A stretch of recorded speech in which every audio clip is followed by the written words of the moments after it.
Most people think working 911 is non-stop chaos, phones ringing off the hook, people screaming, dispatchers shouting orders like we're running a war room. That's the daytime. Night dispatch is different. It's quieter, lonelier, and somehow heavier, like the darkness settles into the lines, right along with the static. My name is Ethan Miller. I'm 28 years old, 5 years removed from running EMS calls in a battered ambulance that constantly smelled like antiseptic and stale coffee. I left paramedic work burned out, tired of watching people die in the back of a box on wheels, tired of the nightmares, tired of the shaking hands that made me wonder if I'd end up making a mistake big enough to cost someone their life. Dispatch felt safer enough. I figured talking people through emergencies was better than crawling into them myself. The 911 Dispatch Center sits behind the sheriff's office, one floor, no windows, just brick and aging HVAC that rattles like an old pickup in the winter wind. The Midwest has a particular kind of emptiness at night. Miles of cornfields, cracked two-lane highways, the occasional gas station that closes at 9. From midnight to 8 a.m., it feels like you're the only person awake in a 100-mile radius. And that's exactly why nobody here wants the permanent graveyard shift. Nobody except me. The pay is a little better, sure, but what really sold me was the solitude. No supervisor hovering over my shoulder. No crowded bullpen buzzing with overlapping phone calls. Just me, the radios, and the said screens glowing pale blue in the dark. After the chaos of field work, that sounded like heaven. Training was standard, mind-numbingly standard. How to verify addresses, cross streets, mile markers, township grids. How to walk someone through CPR. How to calm down screaming callers while you secretly Google whether chicken bones can pierce an intestine. Answer: yes. How to transfer to the state police for highway calls. How to page fire and EMS without waking the entire county.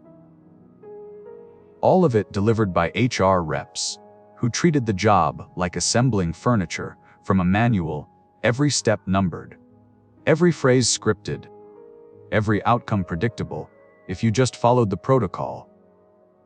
Nothing in the training mentioned what happened after orientation. It was Ray who gave me that talk. Ray Patterson had been the county's night dispatcher for 32 years. He was retiring in 3 days, finally getting my freedom papers. He liked to joke. He looked exactly like a man who'd spent 3 decades sitting under fluorescent lights, pale, stoop-shouldered, coffee-stained shirt, the kind of eye bags you only see on raccoons and men who can't sleep anymore. Just before he clocked out on his last Monday shift, he caught me by the elbow and steered me away from the others. "You seem like a smart kid," he said. "Or at least not stupid. So, I'm gonna hand you something that'll keep you alive." I thought he was joking. He wasn't. He pressed a crumpled, sweat-softened piece of paper into my palm and closed my fingers around it like he was passing me nuclear launch codes. "These," he said, voice low, "are the real rules if you want to go home in the morning." I opened the paper. There were only 5 rules, handwritten in a shaky script. 1. Never answer line 9 if it rings between 3:00 and 3:15 a.m. 2. If a caller says they're already dead, do not correct them. 3. If you see an address labeled OLD Town in the SLAD, do not dispatch any units. 4. Calls with no caller ID, only blocked, must be handled exactly as the script on the back says. No improvising. 5. If the sheriff's voice comes over the radio, but he's standing in the room with you, Mute all channels and don't respond. I stared at the page, then at him. Then at the page again. You messing with me? I asked. Nope, he said, already reaching for the door. If I were messing with you, I'd give you something funny. Okay, seriously, what is this? Some kind of initiation prank.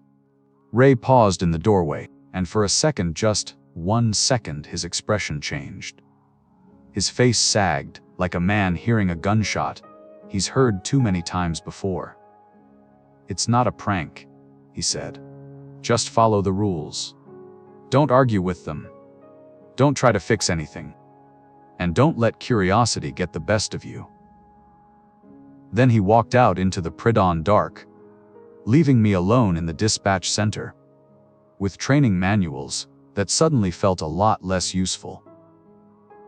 I shoved the paper in my back pocket, partly because I didn't want the day shift supervisors asking questions, but mostly because I didn't want to keep looking at it.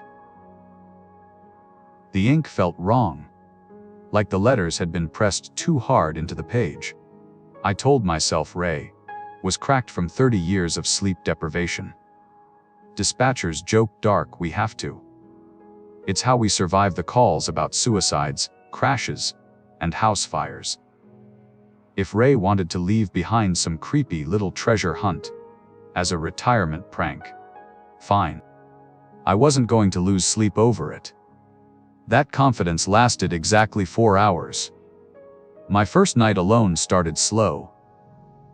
Midnight to 1, nothing but radio checks, and a woman on rural Route 9 complaining about raccoons in her attic. 1 to 2, a deputy pulled over a stolen tractor. Small town excitement at its finest. The room hummed the way only dispatch rooms do, quiet, steady, blinking lights in the dark. The lull between 2 a.m. and dawn is what we call the dead stretch. People are either asleep or too drunk to dial the right numbers. I was leaning back in my chair, sipping burnt coffee, reading an incident report from last week's county fair, when something flickered in my peripheral vision. On the console, one icon pulsed red. Line 9 incoming. I froze. Line 9 wasn't supposed to be active. During training, the supervisor told me the trunk was old, unused, and just part of the legacy panel we haven't replaced yet. It kept blinking. Line 9 incoming. Time on the wall clock 3:02 a.m. Ray's first rule hit me like a punch to the gut. Never answer line 9 if it rings between 3:00 and 3:15 a.m. The call kept flashing, waiting for me to pick up. And for the first time since taking this job, I wasn't sure what the right protocol was. The dispatch room was never truly dark, even at 3 a.m. The screens gave off a soft blue glow, the servers hummed like distant insects, and the old HVAC rattled every few minutes like it was clearing its throat.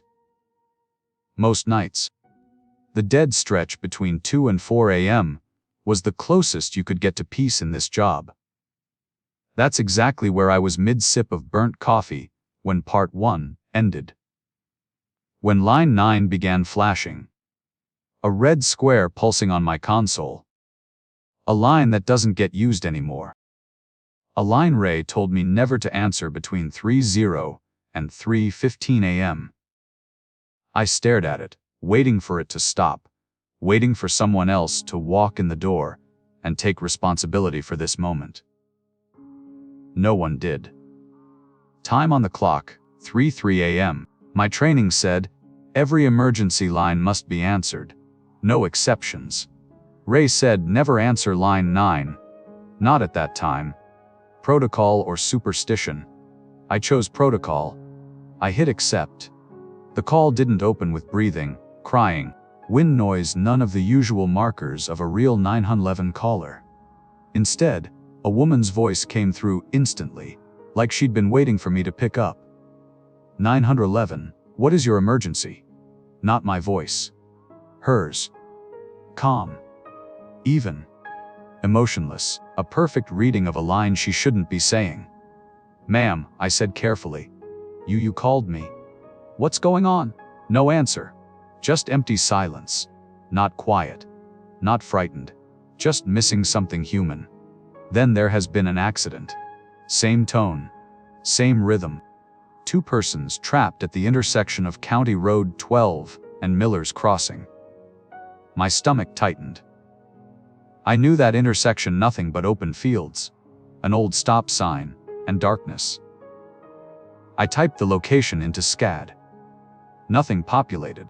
A yellow warning triangle blinked location error, Old Town grid not in service. Old Town. Flooded out 20 years ago. Abandoned.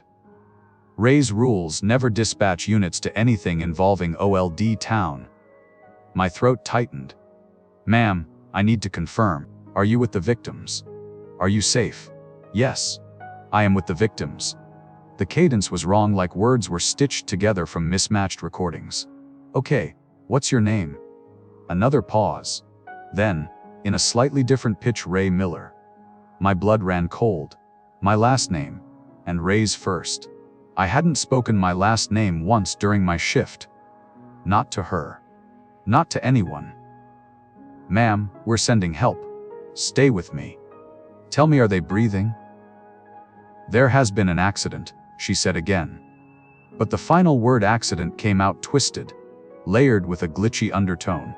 Then a deeper voice, clearly male, repeated softly, "Ray Miller." I forced myself to act instead of think. Because thinking meant panic. I keyed the radio. 214, 239 MVC, at County 12 and Miller's Crossing. 2 trap. Approach with caution. Deputy Harris responded quickly. 214 en route. 3 minutes out. My caller kept repeating the same lines. Each time just slightly different. Like she was trying and failing to copy natural speech. At 3:12 a.m. she abruptly stopped talking. Voices on the line are one thing. Silence is almost always worse. I listened, waiting for breathing, movement, anything. Instead, click. The call cut instantly. No ending silence. No fade out. Just gone. A minute later, Harris checked in, voice puzzled. "Dispatch, 214 in the area, we've got nothing. Roads are dry. No vehicles. No debris." 239 confirmed, "Same here.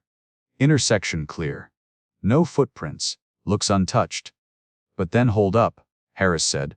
239, "Did your dash cam just?" "Yeah." 239 answered slowly.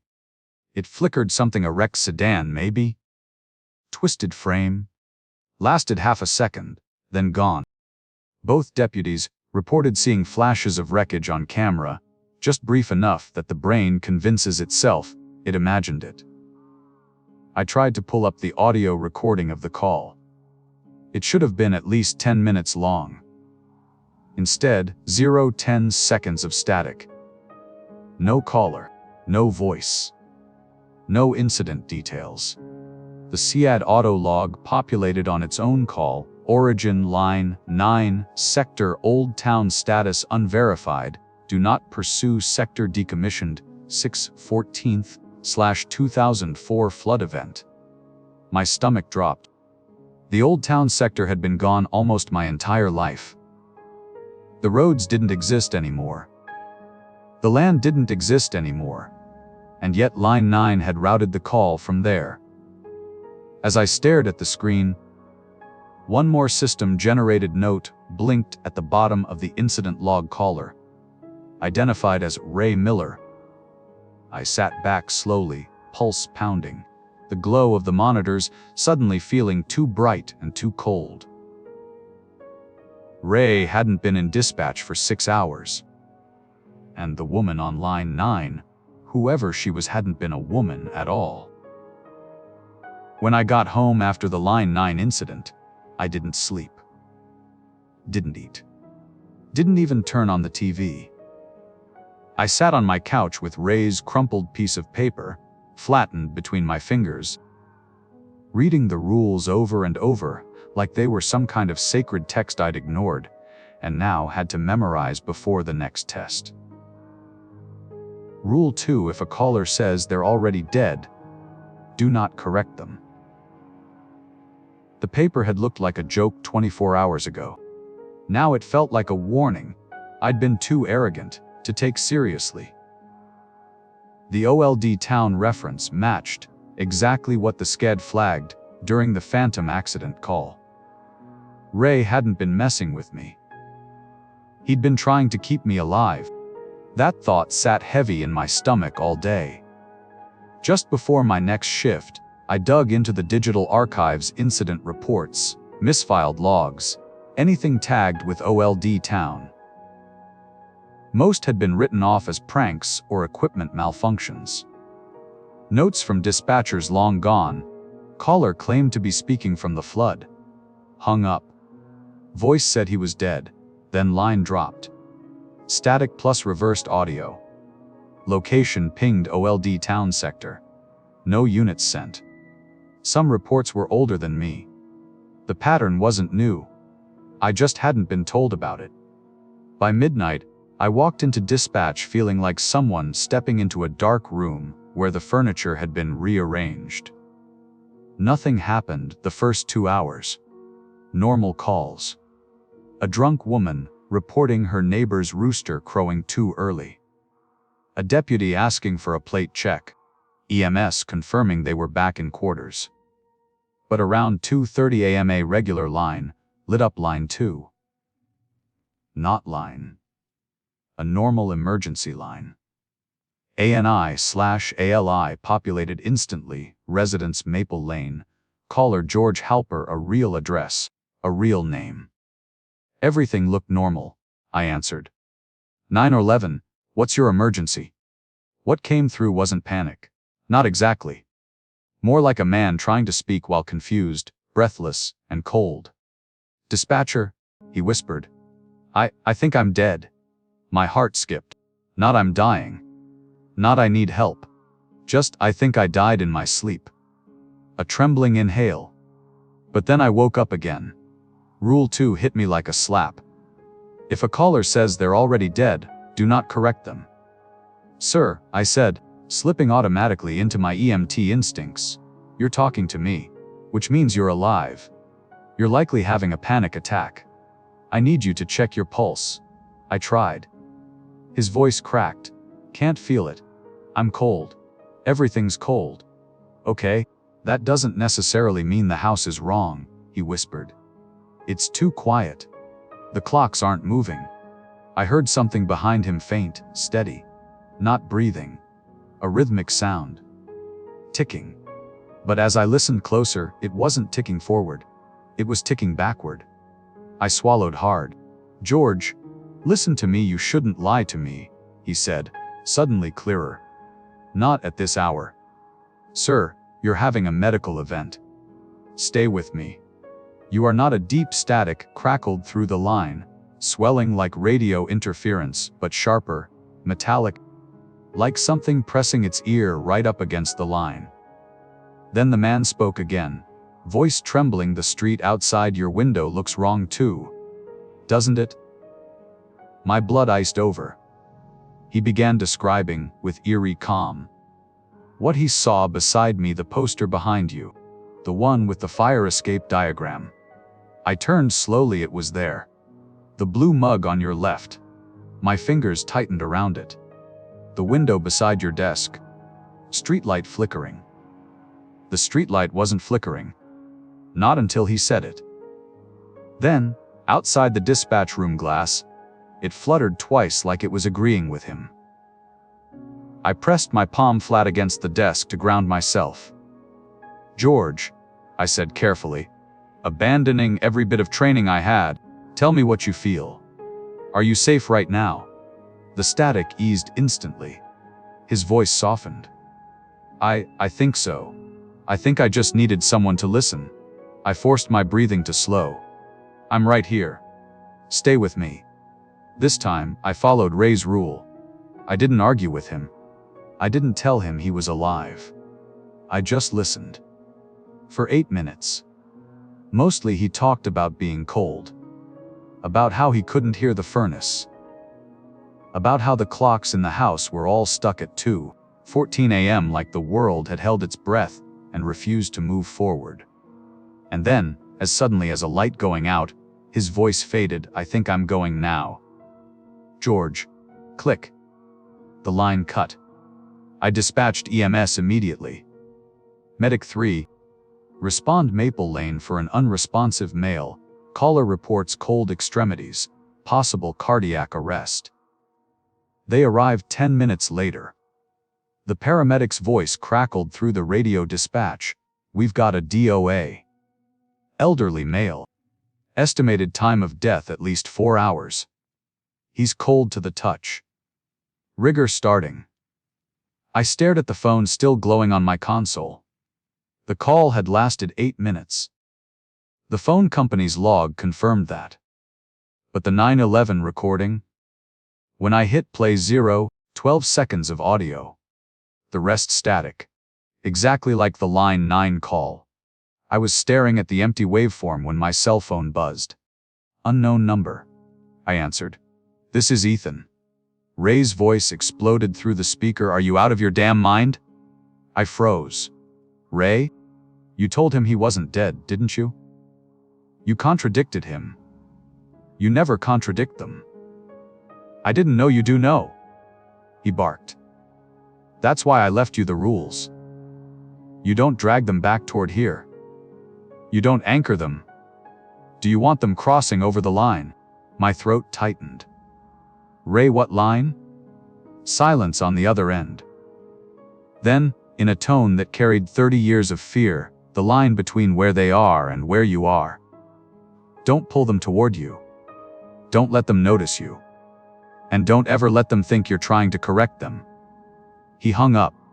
I sat in silence, heart pounding, listening to the soft hum of dispatch. Then, my SCAD refreshed. The Maple Lane call updated automatically. The address now read Old Town Maple Lane sector, reassigned Maple Lane, wasn't anywhere near Old Town. Until now. And the clock on the wall, the one that never stops ticking, froze at 2:14 a.m. The same time George said, all his clocks stopped. After the Maple Lane call, I stopped pretending any of this was just stress or burnout, or a dispatcher's imagination feeding on too much caffeine. The world I thought I understood, the one with GPS coordinates, dispatch codes, and predictable human emergencies, didn't match the world I was sitting in. And whatever OLD town was, it wasn't finished with me. I spent my next off day digging through local archives, old news articles, anything about the flood. It happened 20 years ago, a dam failure after weeks of heavy rain. The river rose 12 feet in a single night and swallowed the entire historic district. Old Town. Dozens killed. Bodies recovered for weeks. Others never found at all. The county's emergency communications had been overwhelmed. Lines jammed. Operators quitting mid-shift. Families sued the county for not answering calls. The entire grid was abandoned, fenced off, and rebuilt uphill. The stories were bleak, but familiar in rural counties. Natural disasters can hollow out a place and never give it back. But two details bothered me. First, several archived lawsuits claimed the callers had waited hours for help that never came, even though dispatch logs showed no record of the calls. Second, one article quoted a grieving father. "My daughter told me she called 911 3 times. They keep saying she didn't." The reporter chalked it up to trauma. Now I knew better. By the time I clocked in that night, I had a pit in my stomach. A feeling like something old and grieving had reached across 20 years just to scream into my ear. Around 1:00 a.m. during a quiet stretch, I decided to test something. I opened the SAD-A and manually typed I-14 Willow Bend Road. That address hasn't existed in 2 decades. The street washed away. The houses condemned, torn down. On the current county map, no match street not found. But when I switched the overlay filter to something called Archive Grid, a soft chime sounded. Location active Old Town Grid. A map appeared. Not the modern one. A ghost map, thin lines, faint labels, a blueprint of a place that shouldn't exist. The SCAD recognized the old street layout, like a second layer living under the current one. I tried more. 9 Harbor Lane. Active 112 Lawson Terrace. Active 37 Miller's Crossing. Active. All Old Town. All gone in reality, but alive in the system. I felt a chill. Not fear, realization. The calls weren't coming from ghosts. They were coming from a parallel map the county forgot to delete. A map still running. Still taking calls. Still connected. The next incident came at 2:17 a.m. A normal line lit up. Line 4 incoming. Annie/Ollie blocked caller location. Unknown. I hesitated before answering. Rule 4 on raised paper warned about blocked calls. But this wasn't 3 a.m. And it wasn't line 9. I answered. 911, what's the emergency? Screaming. Not the chaotic kind. Children screaming. High, sharp terror. Metal grinding. Glass shattering. A voice, female, frantic, yelled over them, "Bus crash! Bus crash! We rolled, oh God, there's water everywhere!" My spine froze. "Ma'am, where are you?" County Road 27 near the old bridge. I typed the location. Not found. I tried alternate spellings. Not found. My hands shook as I opened the OLD town grid and typed it there. The map pinged immediately. CR 27 Old Town Bridge Road active. As if the bridge hadn't collapsed in the flood. As if the road still existed. "Ma'am, I'm locating units, stay with me." Kids were crying in the background. A boy shouted. He couldn't breathe. A girl sobbed that her leg was stuck. My throat tightened. These sounded like real children. Real people. Real pain. But Ray's warning thundered in my head. Do not send units into OLD town. You don't want them crossing the line. I swallowed hard. My voice cracked. "Ma'am, I'm dispatching help," I lied. "Keep talking to me." I gave her every comfort I could, every phrase I'd used on real scenes. Every bit of calm I didn't feel myself. She started praying. A child screamed that he was cold. Then, there was a loud splash followed by silence. Total silence. Then click. Gone. Nothing recorded. Nothing logged except incident, origin Old Town Sector Bridge Road. I sat frozen. I had just listened to children drown. Or had I listened to something that happened 20 years ago? Or something that never stopped happening? I didn't know which possibility was worse. An hour later, Sheriff Dalton dropped by the dispatch center for coffee. He was half asleep, uniform wrinkled, hat tucked under his arm. "You're here late," he said casually. "Everything quiet?" I swallowed. "Quiet enough." He poured himself coffee from the burnt pot I'd forgotten to switch off. "You know," he said, leaning on the counter. "When I first moved here, guys kept reporting weird stuff out by the floodplain. GPS leading them down roads that don't exist anymore.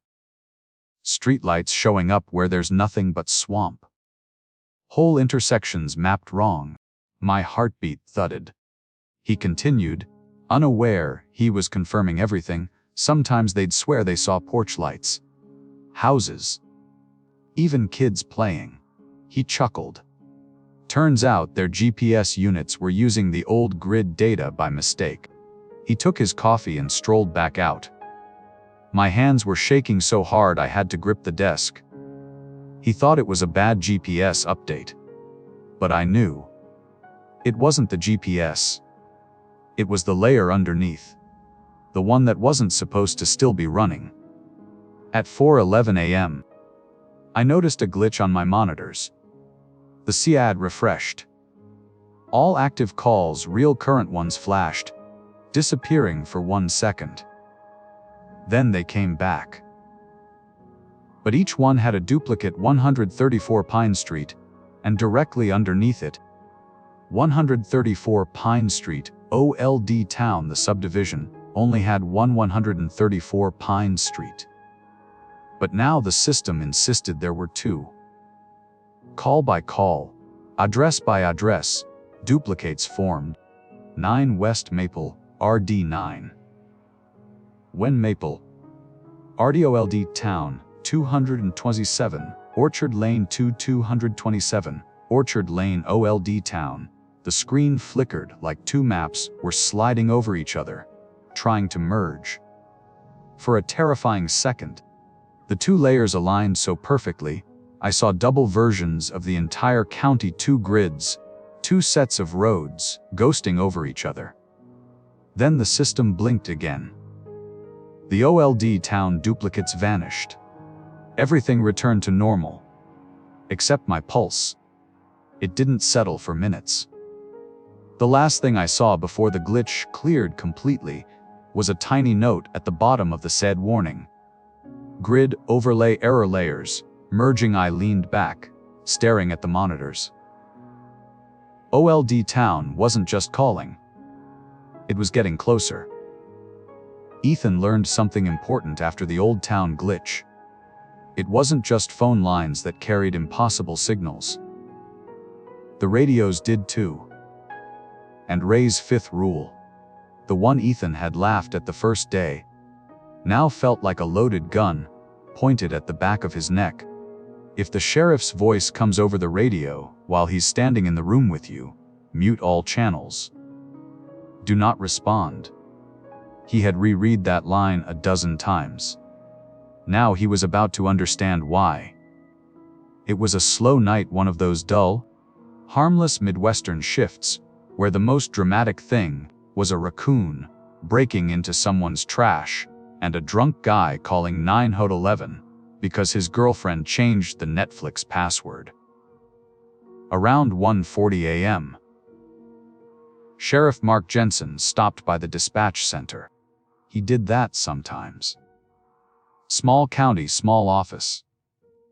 Some nights he was just bored and needed coffee that wasn't brewed in a pot last used during the Reagan administration. He walked in with his usual half-smile, hat tucked under his arm. "Got any coffee left, Miller?" "Depends," Ethan said without looking up from the CAD. "You like it burnt or very burnt?" "Either keeps me awake." Jensen poured himself a cup and leaned against the counter, reading through last week's reports while chatting idly about potholes, budget meetings, and the county fair coming up. Normal. Easy. Human. At 1:57 a.m. everything stopped. The radio cracked alive, sharp, insistent, overriding idle chatter. "Dispatch, this is Sheriff Jensen. I'm on scene at a multi-car collision on Route 17. I need EMS and fire. Got multiple fatalities." Ethan froze. Slowly, he lifted his eyes. Sheriff Jensen was still standing 3 feet away. Coffee halfway to his lips. Reports tucked under his arm. He wasn't on Route 17. He wasn't anywhere near Route 17. He was staring right back at Ethan. Confused. Then horrified. What did that just say?" "The real Jensen," whispered.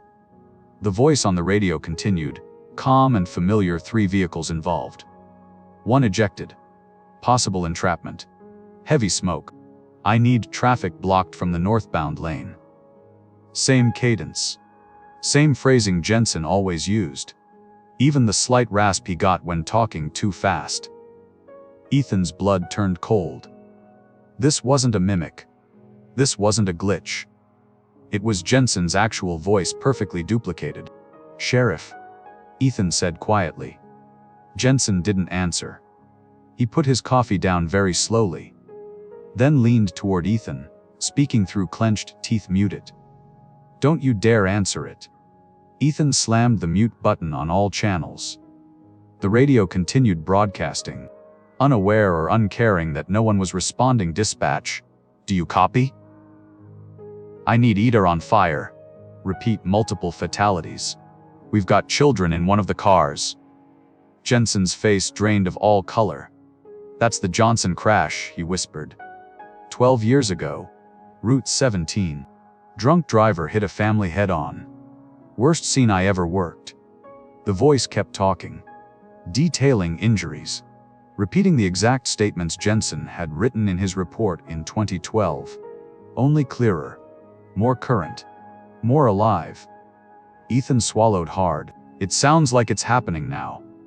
It always does, Jensen said. Ethan spun toward him. Always? The sheriff let out a slow, shaking breath. This started before I took office. Every couple of years, the radios pick it up again. Same call, same crash, same words. My voice. Ethan didn't blink. Why is it using your voice? It's not using it, Jensen said quietly. It's repeating it. Like a recording burned into the airwaves. Ghost Jensen's voice grew louder, distorted by static dispatch. I need deputies 214 and 276 en route now. Ethan frowned. Sheriff 214 is retired. 5 years, Jensen said. And 276 isn't that? Dead, Jensen said flatly. Died in 2010. Ethan's stomach twisted. The voice on the radio kept escalating. Desperate. Dispatch, Miller. Do you hear me? I need you. We need more hands out here. Ethan's blood froze in his veins. The Johnson crash happened before he worked here. Before he lived in this county. Before he had even finished high school. How does it? Ethan started. Jensen cut him off with a raised hand. That's new, the sheriff said tightly. It never said your name before. The temperature in the room shifted sharp, unnatural cold, spreading across the floor like fog. A low hum grew beneath the radio static, vibrating the walls, the monitors, Ethan's bones. The lights flickered. The shed screens glitched. For 1 second, OLD town addresses overlapped the current ones again. Ghost grid bleeding into real grid. And the radio transmission shifted too, like something crawling inside the frequency. Ghost Jensen's voice began to warp. Each phrase slightly off. Ethan Miller. I see the lights from your window. Why aren't you answering? We've been waiting for you out here. Ethan shoved his chair back hard enough to scrape the floor. Sheriff the real Jensen stepped forward, jaw locked. Don't engage it. Don't talk back. That's how it gets stronger. How what gets stronger? Ethan demanded. Jensen didn't answer. Instead, he reached for Ethan's keyboard, pulled up archived radio transmissions. Their file number 12417A, timestamped the night of the Johnson crash. Ethan clicked play. The same voice played, the same phrases, the same cadence. But the file quality? Grainy, muffled, incomplete. The one broadcasting now was crystal clear, upgraded, empowered. It learns, Jensen whispered. It always learns. Ethan stared at the real sheriff. You've answered it before, haven't you? Jensen didn't look at him. When I was a deputy, I thought it was real. Thought the crash was happening again. What happened? Jensen swallowed hard. Every unit we sent out swore they saw wreckage. Smelled gasoline. Heard screaming. His eyes darkened. But EMS would show up, and there was nothing. Not a scratch on the asphalt. Ghost Jensen spoke again, calm, almost conversational now. Mark. Are you listening? They're still here. They never left. We're still waiting for you. Jensen turned away from the radio. I had a deputy once, Deputy Loring, young guy. Brave. Too brave. When he heard the phantom call, he tried to talk to it. Tried to talk me out of the scene. Ghost Jensen whispered through static. Loring found us. He said he'd drive us home. Ethan froze. Sheriff Jensen's voice dropped to a near whisper. Loring died 3 months later. Car crash. Same intersection. Responding to a false call. Ethan's pulse hammered against his ribs. What was his last transmission? He whispered. Jensen finally looked at him. And the answer was worse than the story, he said. I found them. They've been waiting for us. The radio clicked once. Then fell silent. The cold in the room lingered. The lights hummed. And Ethan knew this wasn't just old town bleeding through. Something out there was calling names, now learning who was listening and waiting for someone to answer. After the sheriff's voice incident, Ethan realized something terrifying. The rules on Ray's paper weren't superstitions. They were containment. Every shift felt like another test he wasn't supposed to pass. And the one rule he had avoided, the one he thought was the most ridiculous, was about to become the most important. Rule #4: blocked calls must be handled exactly as the script says. Don't improvise. Don't answer questions. Ethan reread the rule at least a dozen times over the next few days. He flipped the paper and only then noticed the faded handwriting on the back. A simple set of phrases written with urgency, as if Ray had scribbled them minutes before fleeing the building. The script was short, rigid, mechanical. No comforting tone, no room for empathy. Just cold text meant to keep something at a distance. 911, what is your emergency? Help is on the way. Stay where you are. Do not open the door. Keep the line open. Repeat what I said. Do not describe it. Do not ask my name. Do not tell me yours, and nothing else. Ethan stared at those lines, the pen strokes heavy where Ray's hand must have shaken. He told himself he would follow the script, exactly if the time ever came. He told himself he was ready. He wasn't. The call came shortly after midnight. The console lit up with a tone Ethan had only heard once before, a strange hollow chime that bypassed the usual routing and popped onto the board with no number. No tower ID.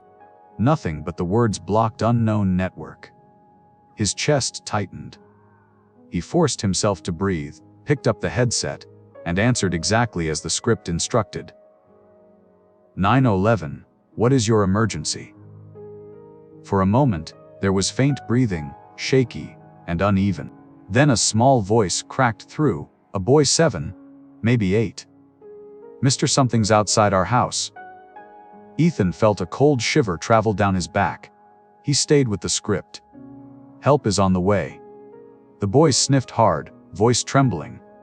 It keeps calling my mom's name. It sounds like you. Ethan's fingers froze on the keyboard. The boy wasn't frantic like most kids. He sounded tired, resigned, like this had been happening for a long time. Stay where you are, Ethan said, sticking to the script. His pulse hammered in his ears.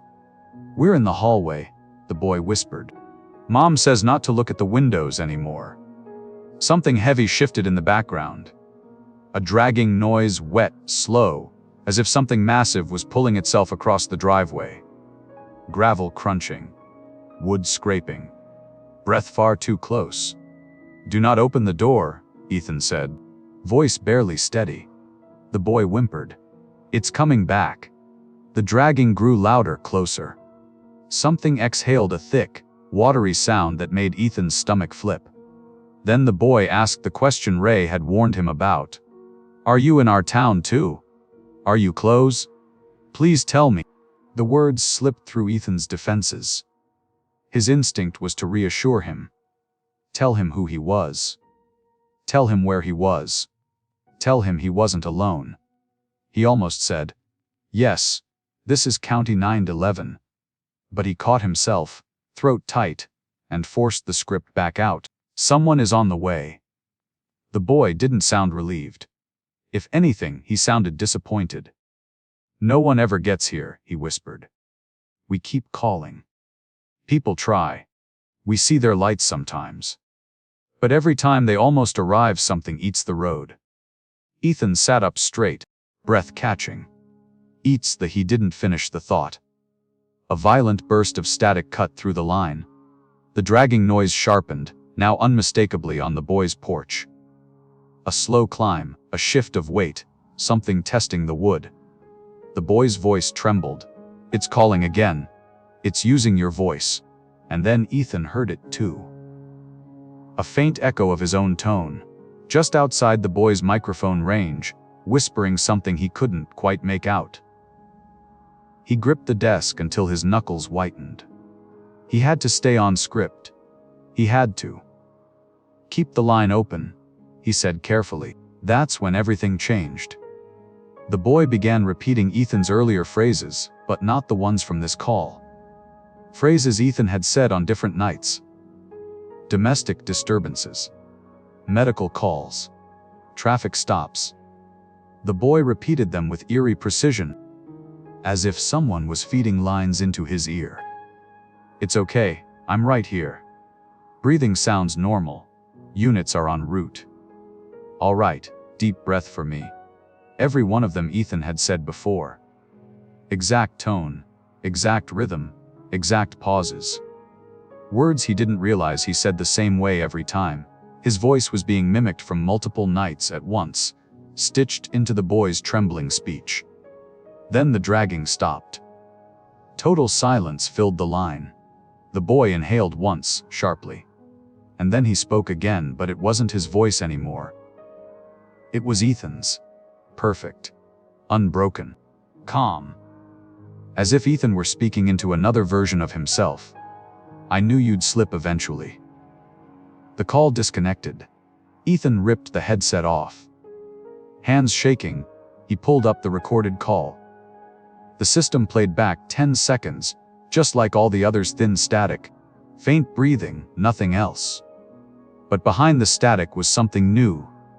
He turned the volume up as far as it could go. Beneath the hiss, layered almost too faint to hear, were snippets of his own dispatch calls. Lines he'd said last week, 3 nights ago, earlier that evening, mixed together like a corrupted collage of his voice. Stay on the line with me, it's okay. I'm right here, dispatch to 214 show. EMS en route then, his voice clearer than the rest, help is on the way. But Ethan hadn't said that in weeks. He leaned back, heart pounding so hard it hurt. His hands trembled as he turned Ray's paper over again. And there, almost invisible in faded pencil, at the bottom edge, he saw a final warning. Ray must have added long after writing the rules. If blocked calls start using your voice, you're already on its map. Ethan stared at the monitors, the phone lines, the radios, suddenly realizing what had been happening all along. The thing on the other side wasn't just copying words. It wasn't just stealing scenes from the past. It was learning him. One call at a time. One phrase at a time. One slip at a time. And now, for the first time, it had spoken as him. He wasn't just listening to the ghost grid anymore. He was becoming part of it. 2 nights after the blocked call, Ethan couldn't sit still. He couldn't sleep. He couldn't pretend the rules were enough anymore. The voices were clearer. The calls were more frequent. The OLD town grid had flickered twice in a single shift, and the worst part, the part that gnawed under his ribs, was that the thing on the other side was learning him. His tone, his phrasing, his voice. He needed answers. So he did the only thing he could think of. He went to find Ray. Ray lived at a nursing home on the edge of town, a squat beige building that smelled like disinfectant and microwaved soup. Ethan visited during late afternoon, when the sun hit the windows low and the hallways looked as washed out as the residents inside. A nurse pointed him to the common room. Ray sat alone by a vending machine, hunched over a styrofoam cup of Jell-O, looking older, so much older than a man in his early 60s should. His face had collapsed inward in the strange way that happens after years of exhaustion. His hands trembled even when resting. His eyes were bloodshot and unfocused until they landed on Ethan. Then they widened with a mix of pity and dread. "You shouldn't be here," Ray said immediately. "If they find out you talk to me, I don't care," Ethan said. "I need to know what's happening. I need the truth." Ray inhaled shakily, then nodded toward an empty table in the corner. Ethan sat across from him. Ray's voice was thin, frayed at the edges. "You're hearing more calls now, aren't you?" Ethan didn't answer. He didn't have to. Ray sighed. "It's getting stronger." They sat in silence for a long moment before Ray finally spoke. "It started after the old town flood," he said. "Too many people died that night. And too many calls never got answered." Ethan already knew the history. He had read the articles, but Ray's voice carried something the newspapers didn't terror. "We thought it was just grief," Ray continued. "People hearing things. Phones glitching from the water damage. PTSD. But then responders started disappearing." Ethan's pulse spiked. "Disappearing how?" Ray stared at him. "Clear skies. Dry pavement. No ice. No obstacles. They'd radio in, say they were 10 minutes out from a phantom call, and then gone. Off the grid. Off the map. Never recovered." Ethan's mouth went dry. Ray leaned closer. Something on the other side of that flood, something in the space where the missed calls went, started learning the shape of emergencies. Started repeating them. Started calling back. A cold ripple slid down Ethan's spine. At first, it only replayed the flood night calls, Ray said. People screaming. Asking for rescue that never came. But then it started improvising. Mixing details. Building new scenes from old voices. Ethan whispered, "Old Town." Ray nodded. "The ghost grid. The one that shouldn't exist. But it does, because our comms system never really deleted it. The county rebuilt the dispatch center right on top of the old one after the flood. Same lines. Same infrastructure. Same frequencies burned into the ground." Ethan felt sick. "So the system itself kept the old grid alive." "The system," Ray said quietly, "and something else." Ethan's voice cracked. "Why not shut it down? Rip up the lines?" Ray's laugh was hollow. "They tried.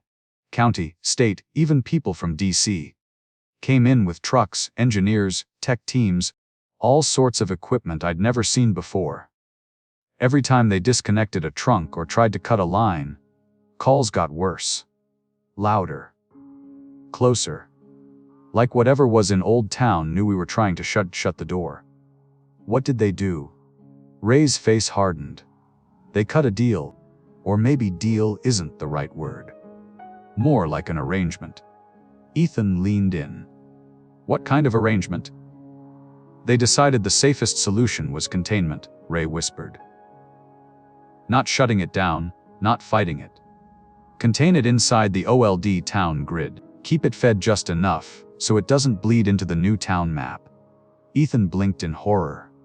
"Fed?" Ray nodded slowly. "Attention. Response. Human connection. The ritual of rescue." Ethan clenched his jaw. "So the rules are feeding guidelines," Ray said. "You answer, but only in specific ways.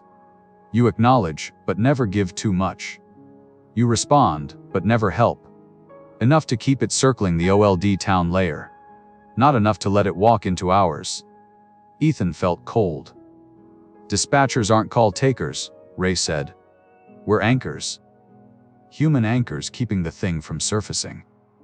The words hit Ethan like a physical blow. "We're bait," he whispered. Ray looked down at his trembling hands. "You ever wonder why they put rookies on nights? Why the pay is good? Why they don't rotate shifts? You ever wonder why they were so happy when you volunteered?" Ethan swallowed hard. "Why me?" Ray laughed without humor. "You're calm. You sound steady. People trust your voice. And you don't have a spouse or kids waiting at home. Ethan's heart dropped. You're just like I was, Ray said softly. Easy to disappear. Ethan stared at him, stunned. All those rules, they aren't to protect me. No, Ray said. They're to protect the town from you breaking protocol and letting the damn thing follow you back. Ethan's breathing grew shallow. Ray leaned forward, voice thin and desperate. You want the truth? We lost people. Dispatchers who tried to help. Deputies who answered voices too real to ignore. Firefighters who chased screams down roads that were dry and empty. He swallowed. The thing in OLD town remembers every one of them. Their voices. Their badge numbers. Their radio habits. Their last words. Ethan tightened his fists. It knows mine, Ray said, shaking. That's why I left. I started hearing myself on calls I never made. Conversations I never had. My voice begging for help I never needed. Ethan's skin crawled. It has your voice now too, doesn't it? Ray whispered. Ethan didn't reply. He didn't have to. Ray saw the answer on his face. Then you don't have much time, Ray said, tears forming.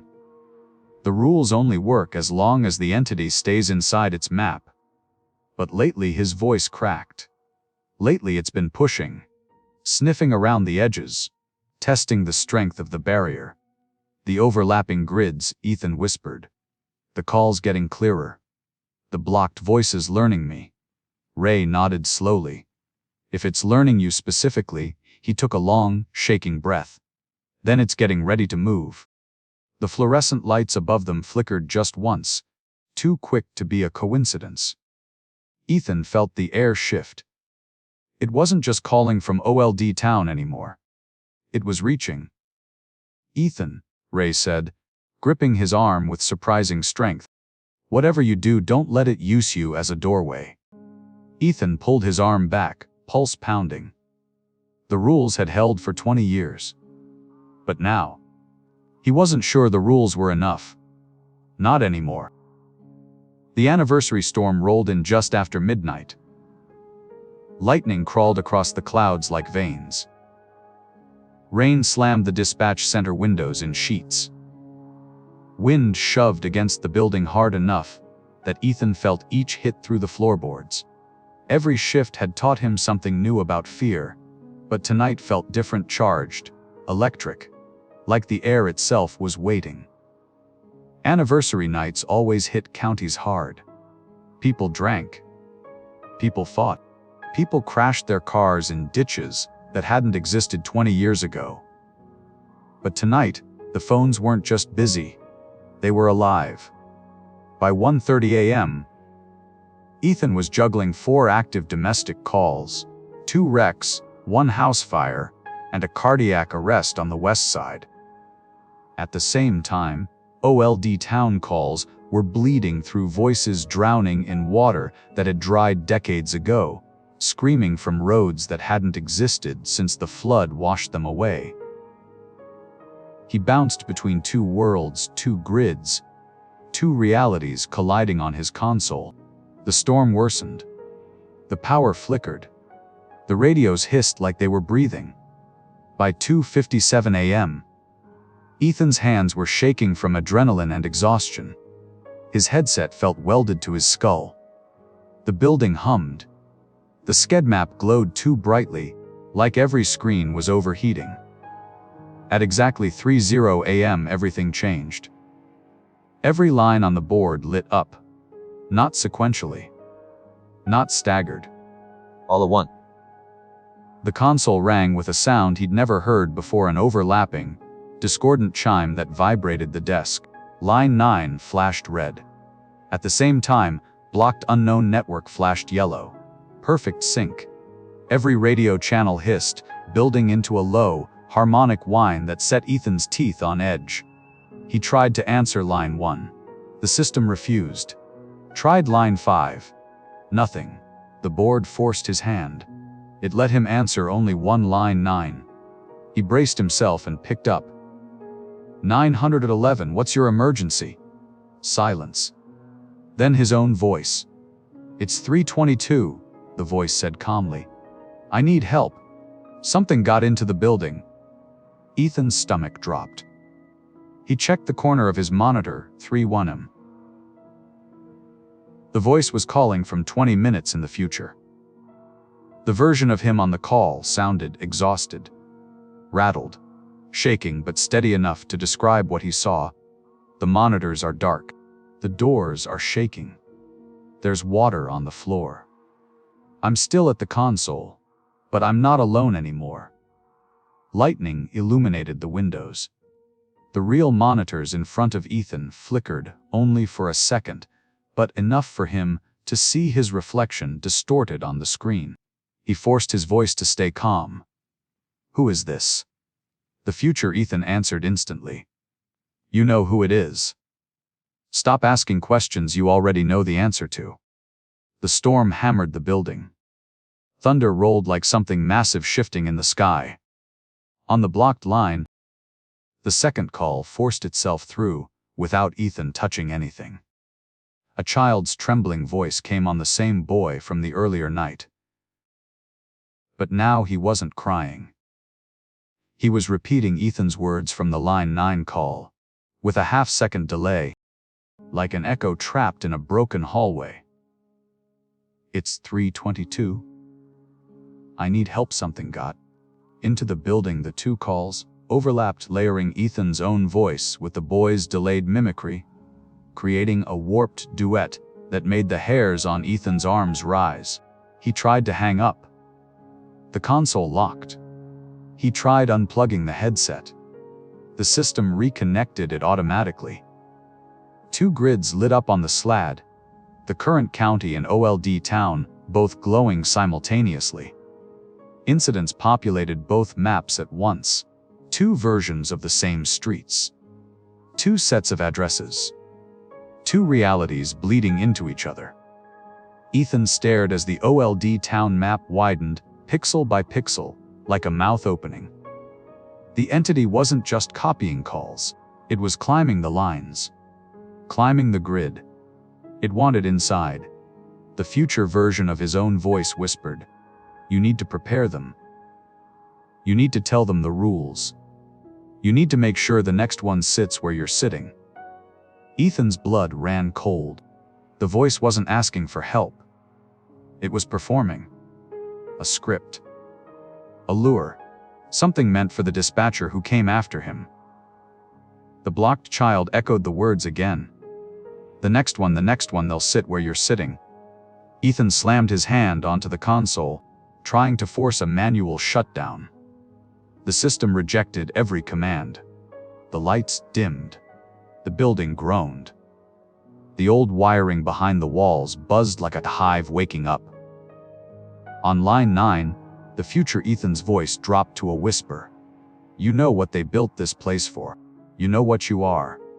Lightning flashed again, this time, bright enough to illuminate the entire room. The doorway at the back of dispatch shook hard, as if someone or something was pushing from the other side. Water pooled underneath it. River water. Dark. Cold. Old town water. Ethan's heart pounded hard enough to hurt. He suddenly understood. The entity didn't want deputies anymore. Didn't want fire. Didn't want EMS. It wanted the dispatch center. The place where every emergency began. Where every voice passed. Where every rule was written. If it took the brain, it took the whole body. Ethan realized something darker.